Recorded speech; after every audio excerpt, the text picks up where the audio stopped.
नमस्कार, आप live cities देख रहे हैं। आपके साथ मैं हूं वसीम खान। राजधानी पटना में नीट की छात्रा के साथ हैवानियत, गंदा काम और फिर मौत। देखिए, यह मामला लगातार तूल पकड़ता दिखाई दे रहा है। पूर्णिया सांसद लगातार सवाल खड़े कर रहे हैं और अब तो छापेमारी भी करते पूर्णिया सांसद दिखाई दे रहे हैं।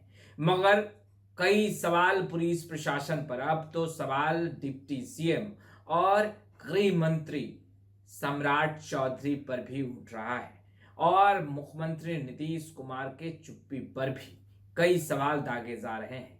अब देखिए, बिहार की बेटी लालू प्रसाद यादव की लाडली रोहिणी आचार्य ने कई गंभीर सवाल खड़े किए हैं। उन्होंने अपने ट्विटर पर ट्वीट करते हुए कई सवाल खड़े किए हैं और जिसमें से उन्होंने सवालों के घेरे में पुलिस प्रशासन और सम्राट चौधरी को घेरते हुए सवाल उठाया है। मगर सवाल उठना भी लाजमी है। देखिए, वक्त बीतता जा रहा है और लगातार यह बातें कही जा रही है सत्ता पक्ष की तरफ से कि एसआईटी का गठन कर दिया गया है और जल्द उद्भेदन भी मामले का कर दिया जाएगा। मगर आखिर ये जल्द शब्द कब पूरा होगा? वक्त लगातार बीतते जा रहे हैं। क्या बिहार के बेटी को इंसाफ मिलेगा? देखिए, जिसके साथ गंदा काम किया गया, मौत के घाट उतार दी गई और अब पुलिस प्रशासन पर कई सवाल। देखिए, रोहिणी आचार्य ने भी सवाल खड़े किए हैं। उन्होंने अपने एक्स पर ट्वीट करते हुए लिखा है कि दिशाहीन जांच, भटकाने की कोशिश। बिहार के लोगों में यह आम धारणा कायम हो रही है कि शंभू गर्ल्स हॉस्टल कांड में अगर किसी ने पुलिस या जांच से कोई उम्मीद लगा रखी है तो वह मुगालते में जी रहा है।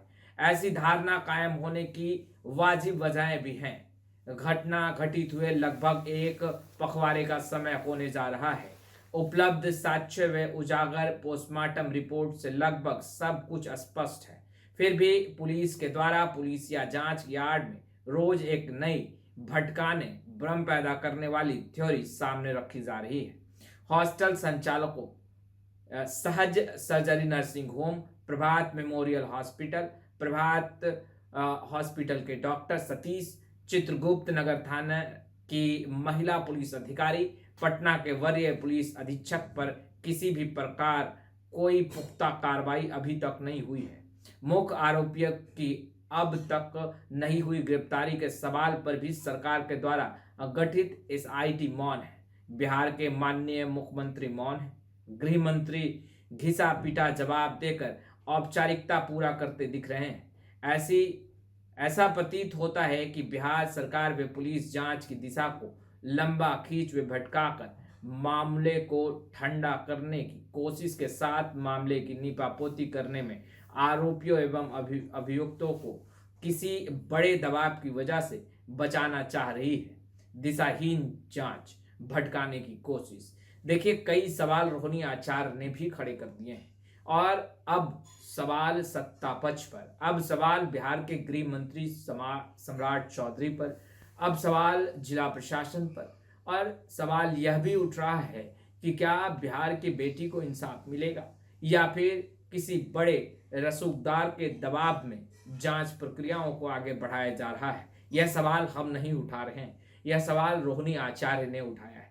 रोहिणी आचार्य कहते नजर आ रही हैं कि अगर बिहार के लोगों को लगता है, बिहार की जनता को लगता है कि पुलिस जिस तरीके से जांच कर रही है तो रिजल्ट भी बेहतर होगा, यानी कि दोषियों पर कार्रवाई होगी, तो ऐसा बिल्कुल भी नहीं लग रहा है। क्योंकि एक पखवार का वक्त बीत चुका है, यानी लगभग 15 दिनों का वक्त बीत चुका है और अब तक कोई भी दोषी पकड़े नहीं गए हैं, किसी पर कार्रवाई नहीं हुई है।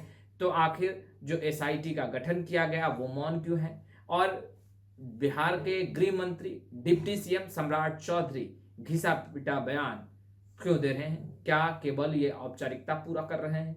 वहीं दूसरे तरफ बड़ी कार्रवाई की मांग भी रोहिणी आचार्य कर रही हैं कि आखिर पुलिस के वरीय जो अधिकारी हैं जो इस पूरे मामले की जांच कर रहे हैं, जिनसे चूक हुई है उस पर कार्रवाई कब होगी? और देखिए, कई तरह के साक्ष्य जब मिले हैं तो आखिर पुलिस प्रशासन हाथों पर हाथ धरे क्यों बैठी है? खैर, रोहिणी आचार्य ने सवाल खड़े किए हैं। इससे पहले पप्पू यादव देखिए लगातार एक्शन में है और पप्पू यादव तो अब छापेमारी भी कर रहे हैं। हॉस्टल दर हॉस्टल घूम रहे हैं और देख रहे हैं, जांच रहे हैं, परख रहे हैं और खूब गरज भी रहे हैं। हम तमाम तस्वीरें लगातार अपडेट भी कर रहे हैं। फिलहाल इस वीडियो में इतना ही। अब तक आपने हमारे चैनल को सब्सक्राइब नहीं किया है, तुरंत सब्सक्राइब कर ले। आपका बहुत बहुत शुक्रिया।